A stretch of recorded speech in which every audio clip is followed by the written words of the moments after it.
الله تعالى وبركاته. أعوذ بالله من الشيطان الرجيم. بسم الله الرحمن الرحيم.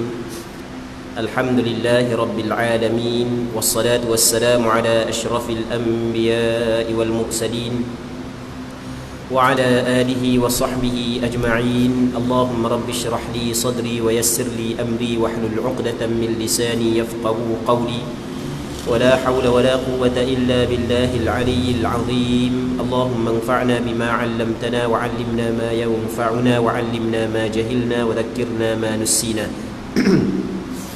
InsyaAllah kita sambung semula pengajian kitab Al-Adhkar An-Nawawiyah yang dikarang oleh Imam Nawawi rahimahullah subhanahu wa ta'ala. Wa nafa'ana Allahu bi'ulumihi fid darain amin. Kita masih lagi dalam perbincangan berkenaan dengan takbiratul ihram. Kita muka surat 90. Katanya, takbir dan zikir-zikir yang lain di dalam solat tidaklah sah sampai dilafazkan dengan lidah. Minimal boleh didengar oleh diri sendiri jika tidak ada penghalang. Perkara ini telah kami jelaskan di awal kitab ini. Apabila bisu, maka bibir tetap digerakkan seboleh mungkin dan solatnya sah. Muslimin muslimat yang dirahmati oleh Allah Subhanahu wa taala, di dalam sembahyang ataupun rukun sembahyang ia terbahagi kepada tiga. Yang pertamanya adalah rukun qalbi, yang keduanya adalah rukun qawli, yang ketiganya adalah rukun fi'li. Rukun qalbi adalah rukun hati, rukun yang dilakukan oleh hati, niat adalah rukun qalbi. Yang keduanya adalah rukun qawli, rukun yang dinisbahkan kepada perkataan. Rukun qawli dalam sembahyang takbiratul ihram, membaca Fatihah, membaca tasyahud akhir, selawat kepada Nabi sallallahu alaihi wasallam selepas tasyahud akhir, dan salam yang pertama. Ini dinamakan sebagai rukun qawli. Jadi bermakna antara rukun qawlinya adalah takbiratul ihram, rukun yang dilakukan dengan perkataan. Jadi di antara syarat takbiratul ihram adalah mesti kita kena lafazkan, mesti kita kena bersuara. Tidak dinamakan perkataan, melainkan mesti kita kena lafazkan, kita kena suarakan ucapan tersebut. Sekadar mana sekurang-kurangnya kita sendiri mendengar ucapan yang kita ucapkan sekiranya tidak ada penghalang. Kalau ada penghalang, bising bangor ataupun linga pekak, kuat sangat main headset ni, duk cakap sama dengan headset sampai ke masalah pendengaran, maka waktu dimaafkan. Okey, tidak perlu sampai ke menyaringkan suara untuk didengar oleh telinga dia. Manakala orang yang tidak mampu untuk melafazkan takbiratul ihram, contoh orang tu bisu, memang tak ada suara, kuat sangat duk takbir ni sampai tak ada suara, dah mesti tukar kerjaan ni kan. Jadi sampai kehilang suara tu, jadi sampai ke nak akad takbir pun tak bunyi, maka diwajibkan juga dia kena menggerakkan mulut dia. Diwajibkan qada dia kena menggerakkan mulut dia. Itu hak yang dinyatakan oleh Imam Nawawi dalam kita hak yang kita baca saat ni. Katanya, selain itu takbiratul ihram tidak sah jika dilakukan dengan selain daripada bahasa Arab, bagi yang boleh mengucapkan dengan bahasa Arab. Jadi asal takbiratul ihram mesti diucapkan dengan bahasa Arab, kerana Nabi sallallahu alaihi wasallam khabar, sallu kama raaitumuni usalli, mu kena semayang sebagaimana mu lihat aku semayang. Lepas tu Rasulullah khabar dalam hadis yang lain, tahrimuhat takbir, yang mengharamkan semayang adalah ucapan takbir. Apa yang diucapkan oleh Nabi sallallahu alaihi wasallam adalah lafaz Allahu akbar.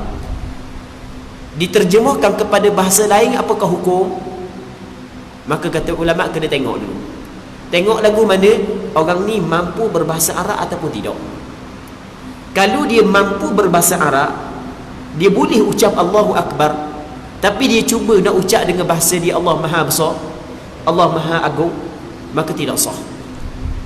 Adapun bagi orang yang tidak mampu untuk berbahasa Arab, maka diwajibkan kepada dia menterjemahkan ucapan takbir dengan mana-mana bahasa, sama ada bahasa dia ataupun bahasa lain.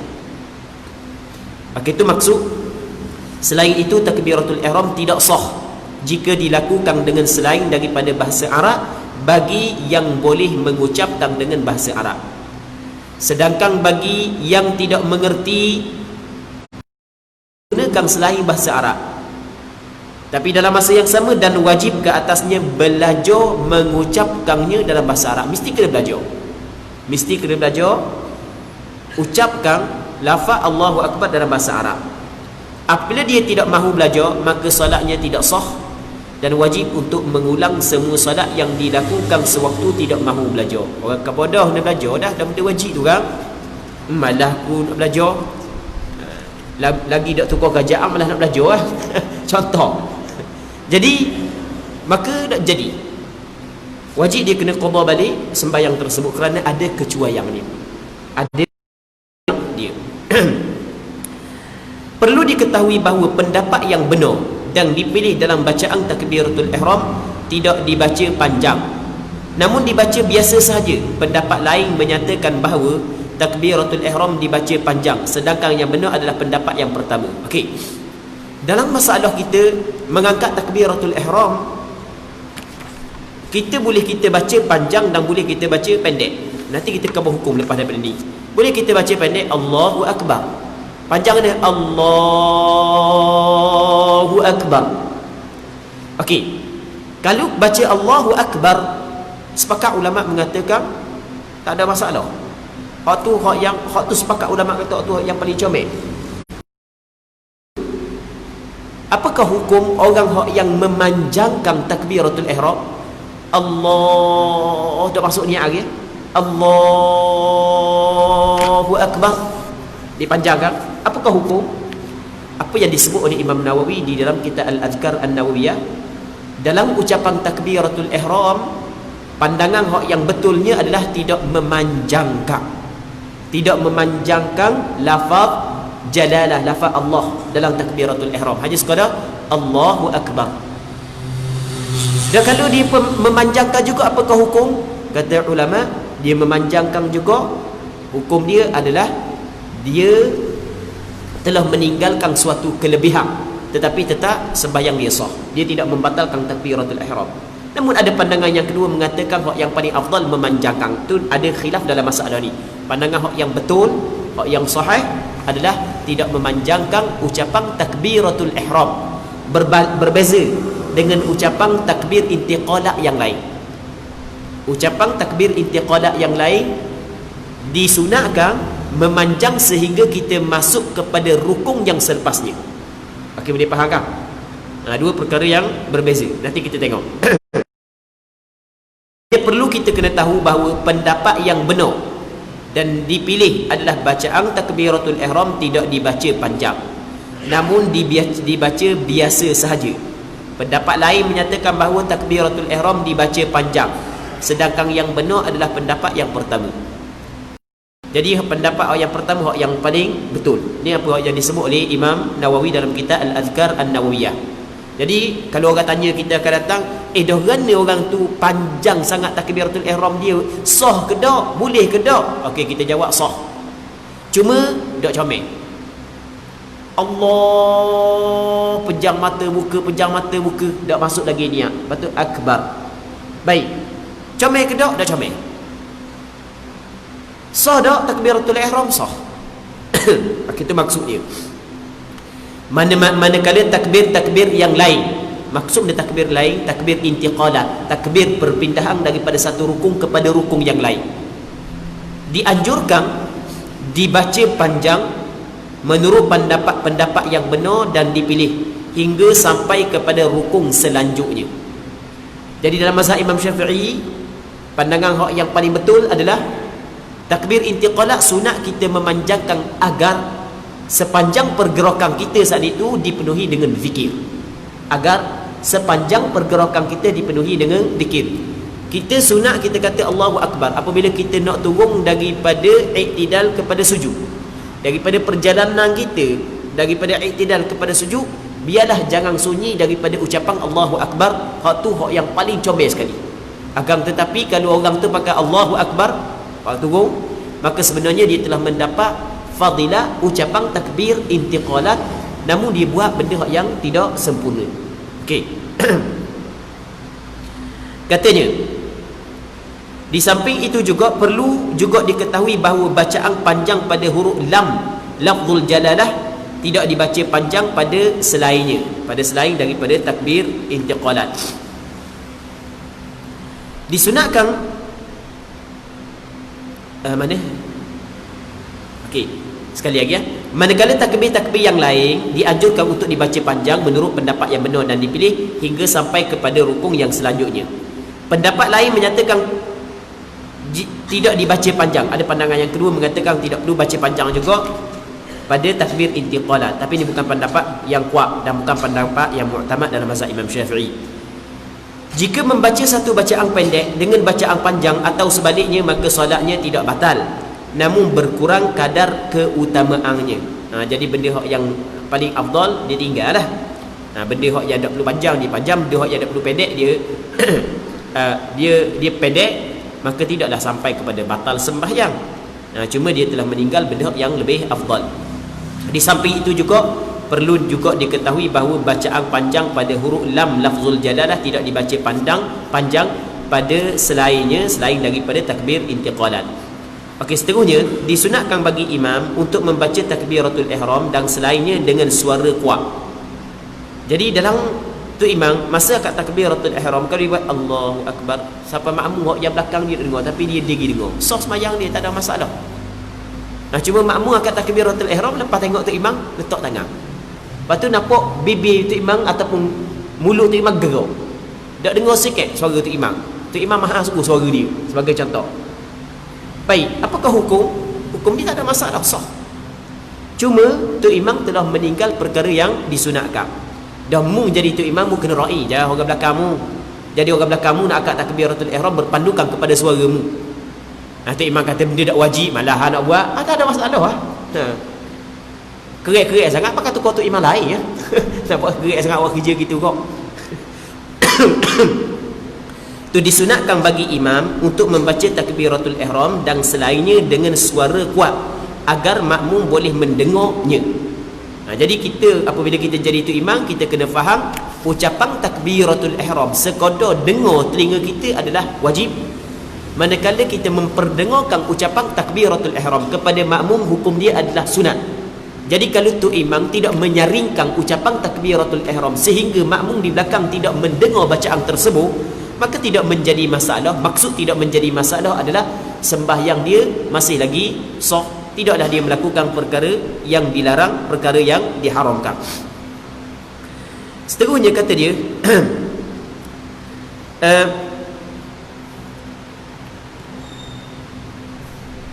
manakala makmum membacanya dengan perlahan sekadar dapat didengar olehnya sendiri.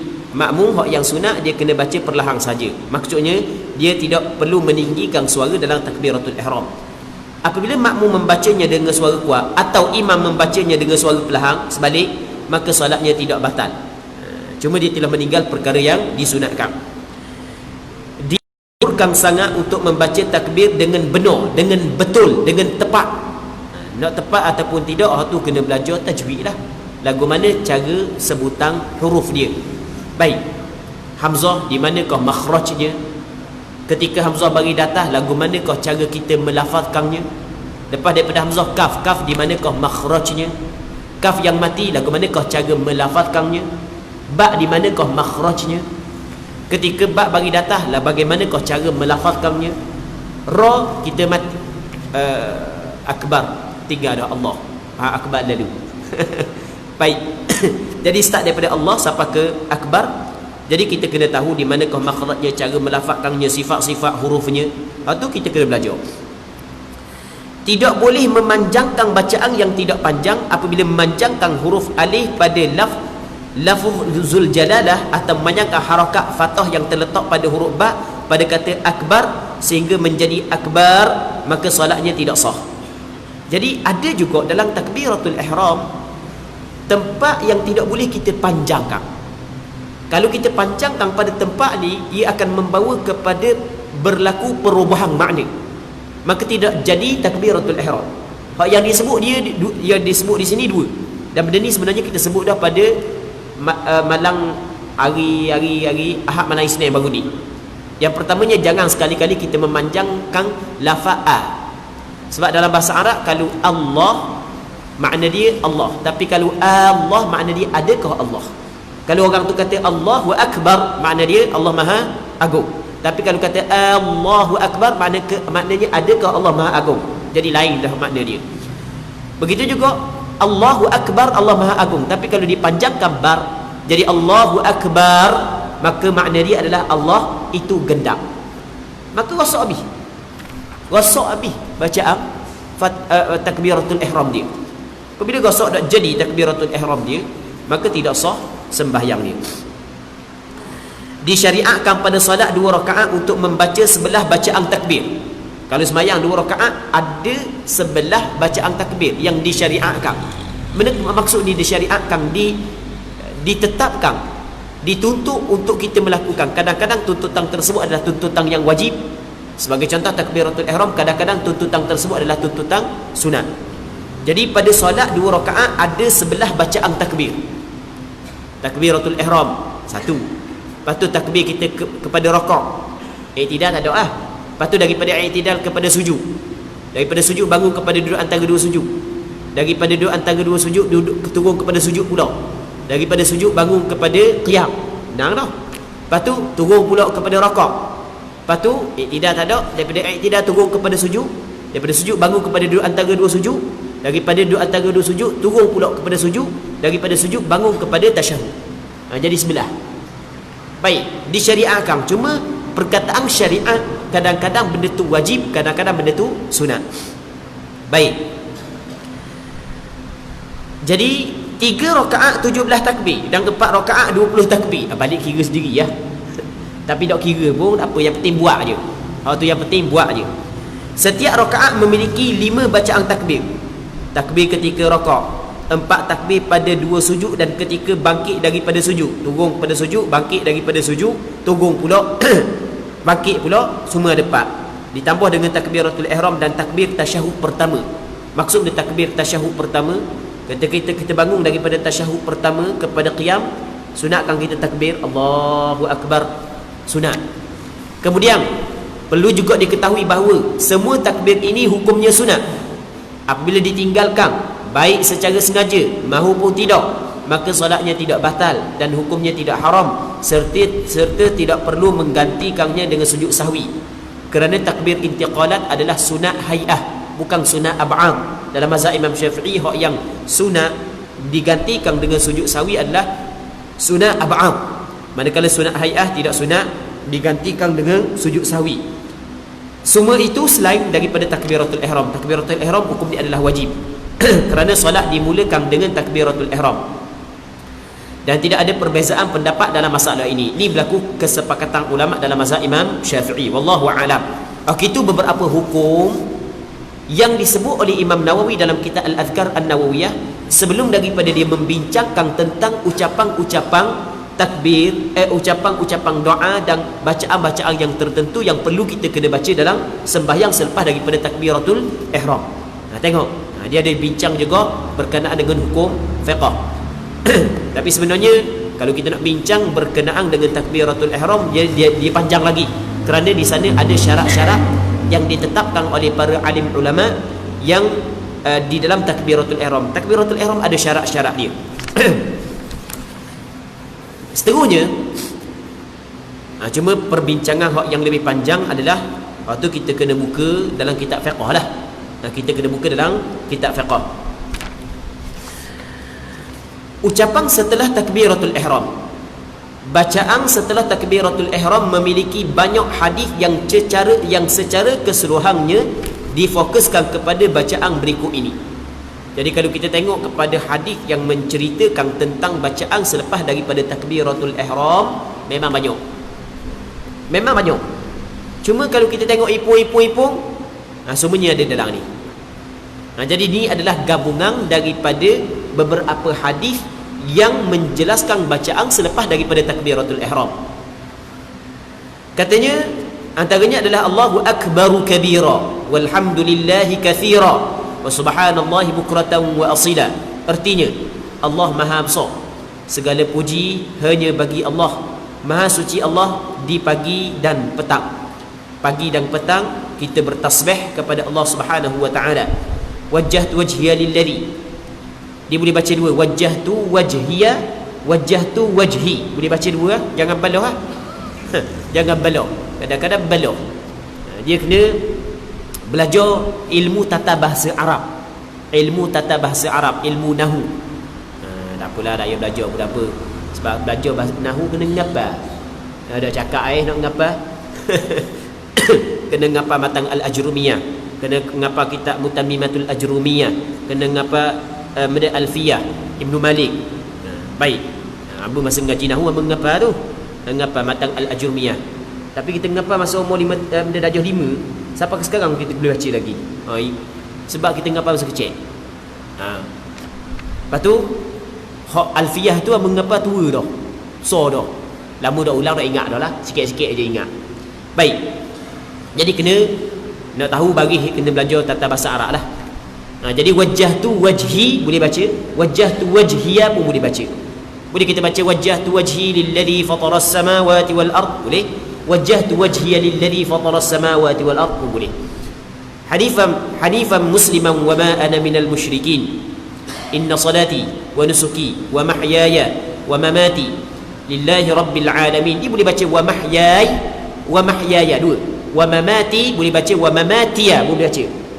Boleh baca mahyai wa mamati, boleh baca inna salati wa nusuki wa mahyaya wa mamatiya, boleh. Inna salati wa nusuki wa mahyai wa mamati, boleh. Cuma hak yang paling masyhur adalah ya mahyaya bagi datah, ya mamati sukun. Hak tu hak yang paling masyhur. Tapi daripada sudut bacaan boleh belaka, ada riwayat belaka, inna salati wa nusuki wa mahyai wa mamati lillahi rabbil alamin, boleh. Inna salati wa nusuki wa mahyaya wa mamati lillahi rabbil alamin pun boleh. Boleh inna salati wa nusuki wa mahyaya wa mamati lillahi rabbil alamin. Hak yang last sekali adalah hak yang paling masyhur, hak yang sentiasa kita baca. Baik, inna salati wa nusuki wa mahyaya wa mamati lillahi rabbil alamin la syarika lahu wa bidzalika umirtu wa ana minal muslimin. اللهم أنت الملك لا إله إلا أنت ربي وأنا عبدك ظلمت نفسي واعترفت بذنبي فاغفر لي ذنوبي جميعا إنه لا يغفر الذنوب إلا أنت واهدني لأحسن الأخلاق لا يهدي لأحسنها إلا أنت واصرف عني سيئها لا يصرف عني سيئها إلا أنت لبيك وسعديك والخير كله بيديك والخير كله بيديك والشر ليس إليك أنا بك وإليك تباركت وتعاليت أستغفرك وأتوب إليك. الله ربي panjang memang panjang. Memang kau nak baca kena ngapa pula takkan nak bawa kita ni duduk depan tok depan fotostik pun tak apa kan ada orang petik banyak tapi orang baca panjang, kau panjang kau comel. Jadi kalau tak mau ngapa mudah je cara dia, tak mau ngapa handset kan ada, takat gambar sekeping, nanti siapa Allahu Akbar waktu ambil buka. Boleh ke pegang handset gitu dalam sembahyang? Boleh, jangan gerak banyak. Boleh, tidak menjadi masalah, jangan gerak banyak. Tapi sebaik-baik jangan. Kerana di sana ada perselisihan di kalangan ulama bagi orang yang membaca melalui melihat mushaf ketika sembahyang. Mazhab Hanafi mengatakan ia membatalkan sembahyang. Tapi majoriti ulama tak. Mazhab Imam Syafi'i kata sah sembahyang kalau sekiranya kita sembahyang kita melihat kepada Al-Quran. Jadi kita letak Quran depan, kita sembahyang dah ingat kita baca Quran besar juga, kita letak Quran depan, masa kita sembahyang kita baca Quran dengan melihat. Apakah hukum? Ulama berbeza pandangan. Majoriti ulama mengatakan tidak menjadi masalah. Kerana Aisyah radhiyallahu taala anha pernah diimami oleh hamba abdi dia, nama dia Zakwan, tak silap ingat, yang mana Zakwan ketika mengimami sembahyang kepada Aisyah, Zakwan melihat Al-Quran. Namun mazhab Hanafi mengatakan tidak dibolehkan. Maka sebaik-baiknya kita keluar daripada khilaf, jangan melakukan perkara tersebut. Baik. Jadi kalau malah nak ngapal, buat gitulah cara dia. Tak dalam poket Allahu Akbar wa tubi. Tapi jangan geruk banyak Jangan geruk banyak. Baca pasiat tak pula dalam poket. Boleh, tak ada masalah. Tapi sebenarnya dang kita nak ni, dang kita nak ingat. Kalau dang kita nak insya-Allah ingat.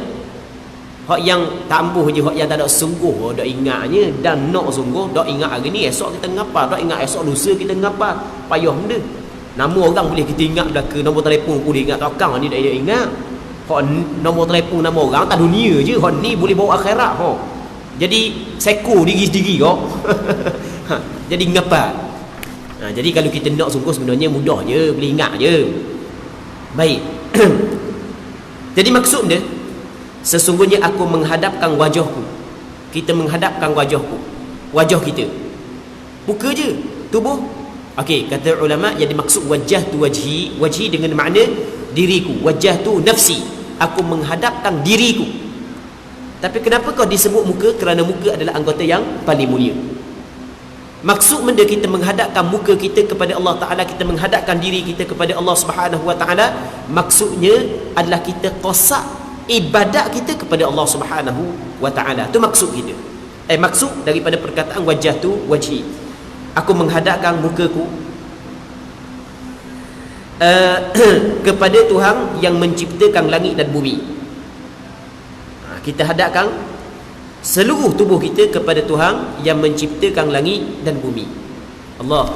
Dan kalau kita berhati molek benda yang kita baca dengan hati kita rasa malu, mulut duk kata hadap ke Tuhan, tapi hati duk ingat ke lain. Nampak pelawak atas darat kering.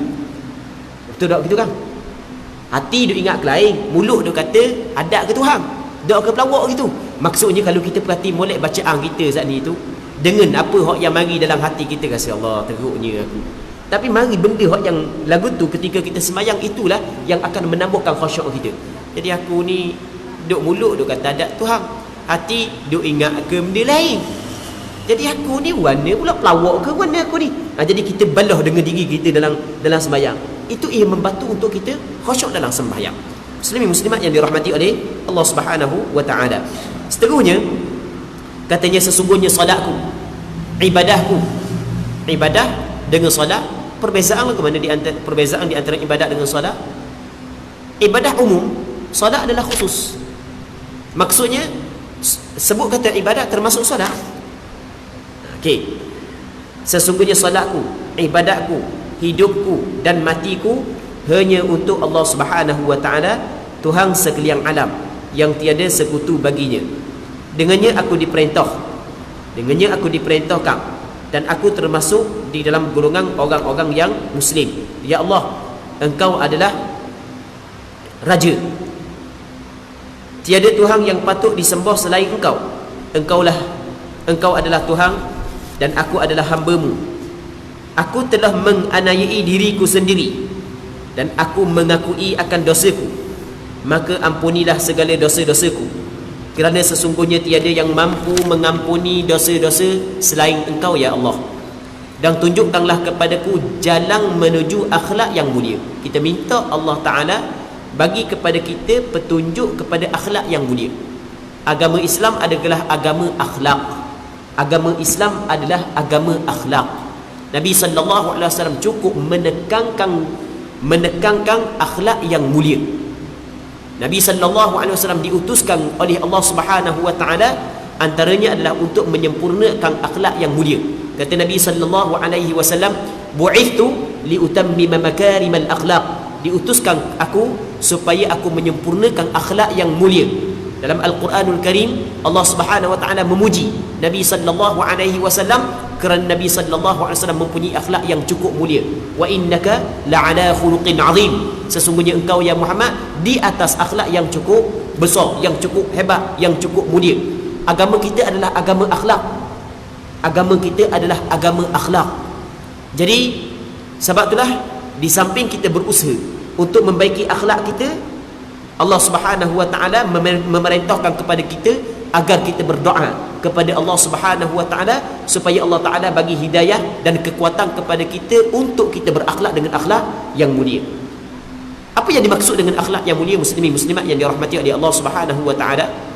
Akhlak dua. Yang pertamanya berakhlak kepada Allah, yang keduanya berakhlak kepada hamba-hamba Allah. Berakhlak kepada Allah Subhanahu wa taala adalah kita kena beradab dengan Allah, menjalankan tanggungjawab kita sebagai hamba Allah. Apa hak yang diwajibkan kita kena buat, apa hak yang diharamkan kita kena tinggal, apa yang dilarang kita kena tinggal, apa yang disuruh kita kena buat. Itu berakhlak dengan Allah. Yang keduanya berakhlak dengan hamba-hamba Allah Subhanahu wa taala. Berakhlak dengan hamba Allah Subhanahu wa taala, ulama ketika mendatangkan definisi ta'arif akhlak yang mulia, ulama berbeza pandangan. Antara ulama yang menyebut definisi akhlak yang mulia adalah Imam Hasan Al-Basri. Imam Hasan Al-Basri menyebut bahawasanya akhlak yang mulia berada dalam 3 asas. Yang pertamanya adalah kaful adha. Kita kena tahan diri kita daripada menyakiti pihak yang lain, sama ada dengan perkataan ataupun dengan perbuatan. Wa badlun nada, dan kita suka memberi apa yang kita milik kepada orang, sama ada daripada sudut tenaga, daripada sudut ilmu, daripada sudut kemahiran, daripada sudut harta benda, kita suka memberi. Yang ketiganya adalah qadaqatul wajhi, manis muka, mudah bergaul dengan manusia. Ini 3 asas yang disebut oleh Hasan Al-Basri berkenaan dengan akhlak yang mulia. Baik, jadi dalam doa iftitah ada doa yang Rasulullah sallallahu alaihi wasallam baca dan ia menjadi sunnah.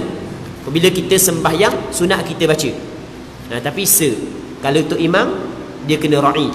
Tu imam dia kena ra'i makmum. Kata Nabi sallallahu alaihi wasallam, apabila mung sembahyang dengan manusia, mung menjadi imam, fal yukhaffif, maka hendaklah mengringankan sembahyang.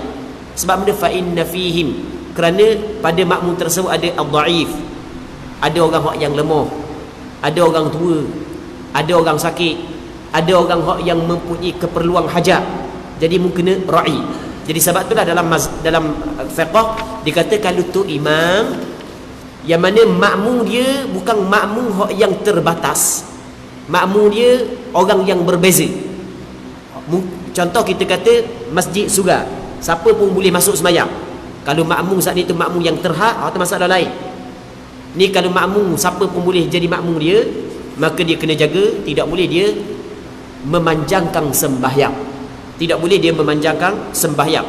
Pernah Rasulullah sallallahu alaihi wasallam marah kepada Mu'adz bin Jabal kerana Mu'adz bin Jabal memanjangkan sembahyang. Adakah mu ingin mendatangkan fitnah wahai Mu'adz? Lain kali kalau sekiranya menjadi imam, mu kena renggangkan, kerana di belakangmu macam-macam manusia. Baik, jadi bagi orang yang jadi imam, tidaklah digalakkan dia menghabiskan bacaan doa iftitah sampai habis. Hak ni bagi siapa? Bagi orang yang sembahyang sendiri. Orang yang sembahyang sendiri, bacalah panjang mana pun nak baca. Sebab kita jadi imam, kita kena ra'i makmum di belakang kita. Baik. Muslimin muslimat yang dirahmati oleh Allah Subhanahu wa taala. Seterusnya, dan palingkanlah aku daripada akhlak buruk, kerana tiada yang mampu memalingkannya selain Engkau ya Allah. Aku menyambut panggilanmu dan semua kebaikan berada dalam genggaman kedua-dua tanganmu, sedangkan kejahatan tidak disandarkan kepadamu. Kejahatan tidak boleh disandarkan kepada Allah Subhanahu wa taala. Hanya denganmu dan kepadamu aku berharap, wahai Zat yang maha tinggi lagi maha suci. Aku mohon keampunan dan bertaubat kepadamu. Allahumma ba'id baini wa baina khataayaya kama ba'adta baina al-masyriqi wal maghrib. Allahumma naqqini min khataayaya kama yunaqqa ath-thawbu al-abyadu min ad-danas. Allahumma ighsilni min khataayaya bil ma'i wath-thalji wal barad. Panjang lagi bacaan ni yang kalau kita nak campur semua sekali rasanya kalau baca belaka sembahyang isyak 15 minit kali 15 minit. Kalau tuan haji buat lagu ni rasanya tak tahu lagi ramai makmum kali. Ramai lagi makmum. Allah Rabbi, mari tengok dah siapa jadi tok imam. Tanya dulu siapa jadi tok imam. Ni kau baca panjang kau nak pergi bahang mayang tempat lain tu. Baru mari mula kali kalau baca panjang-panjang. Baik. Maksud dia, ya Allah, jauhkanlah antaraku dan dosa-dosaku sebagaimana Engkau jauhkan antara timur dan barat. Jadi di antara doa Rasulullah selepas daripada takbiratul ihram adalah minta Allah Ta'ala jauhkan di antara diri dia dan kesalahan dia, sebagaimana Allah Ta'ala jauhkan di antara timur dan barat. Timur dan barat tidak mungkin bertemu. Timur di suatu sudut, barat di suatu sudut yang lain, tidak mungkin bertemu. Dan begitulah kita meminta daripada Allah Subhanahu Wa Ta'ala setelah daripada kita takbiratul ihram, supaya Allah Subhanahu Wa Ta'ala tidak pertemukan kita dengan kejahatan kita. Apakah yang dimaksudkan tidak pertemukan dengan kejahatan kita? Sebagaimana tidak bertemunya timur dan barat. Yang pertama, ketika mana kejahatan itu telah berlaku, kita telah lakukan, minta Allah Ta'ala hapuskan dan hilangkan, tutupkan kejahatan tersebut daripada kita. Yang pertama. Yang keduanya, kalau benda tu belum kita lakukan, minta Allah Subhanahu Wa Ta'ala lindungi kita, jaga kita daripada melakukan kejahatan tersebut. Itu yang dimaksud. Ya Allah, jauhkanlah di antara aku dan kejahatanku sebagaimana menjauhkan di antara masyriq dan maghrib, barat dan timur dan barat. Ya Allah, bersihkanlah aku daripada dosa-dosaku sebagaimana pakaian berwarna putih dibersihkan daripada kekotoran, sebagaimana pakaian yang putih dibersihkan daripada kekotoran. Pakaian putih ada kekotoran.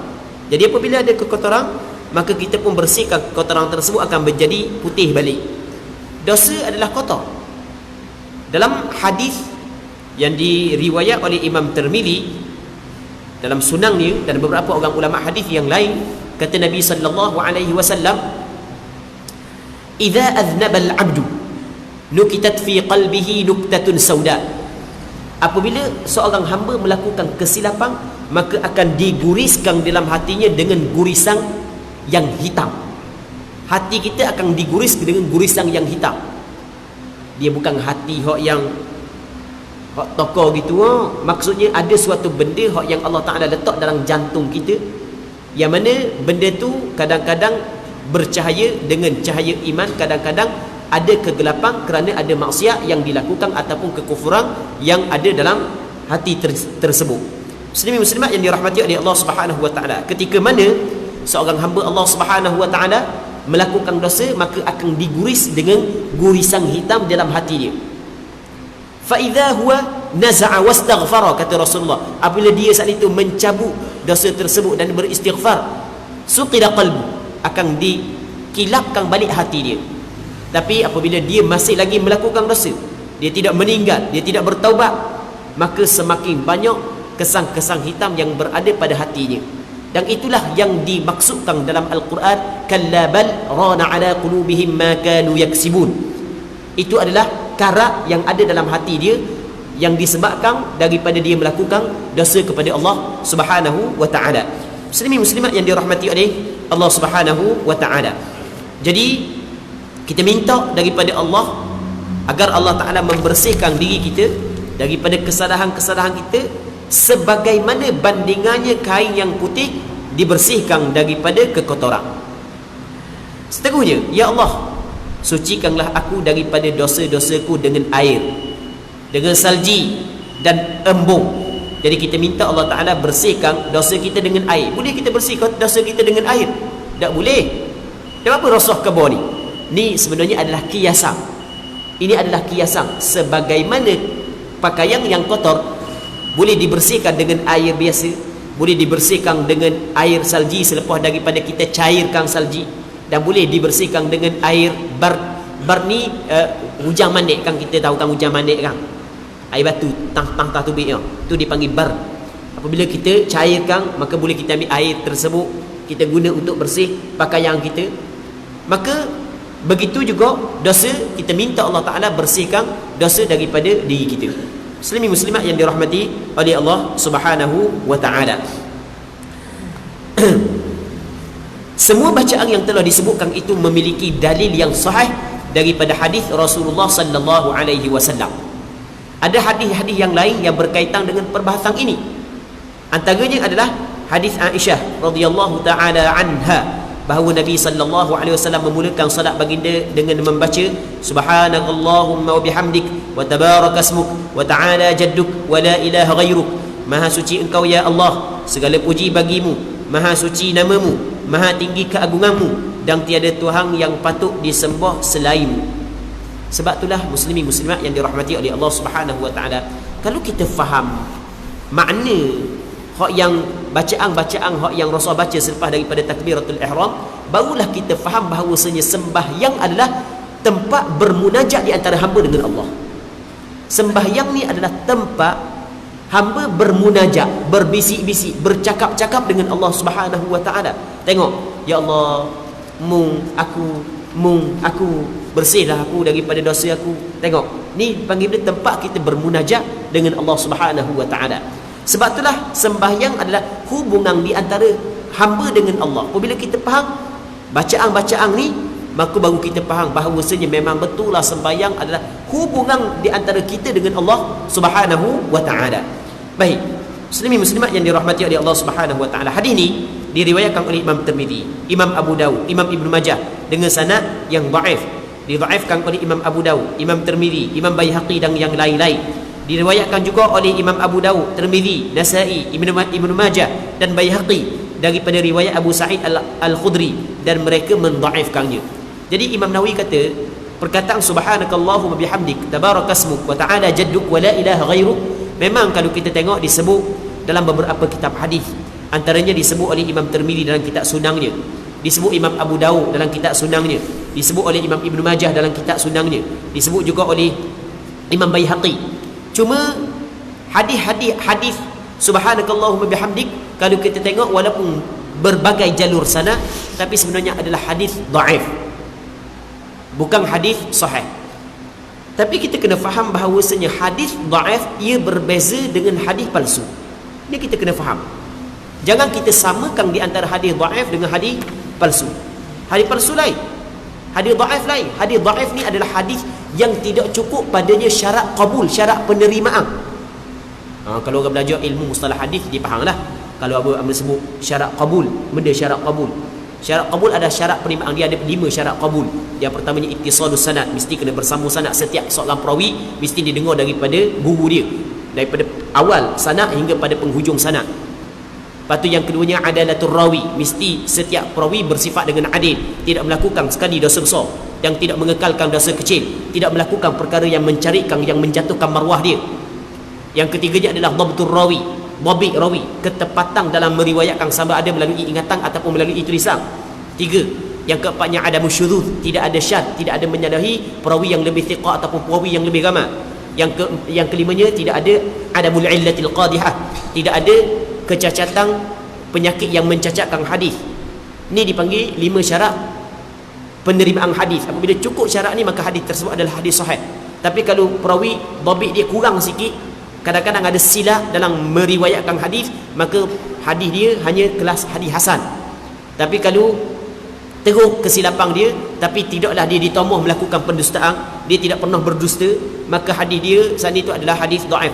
Begitu juga kalau sekiranya tidak bersambung sanad.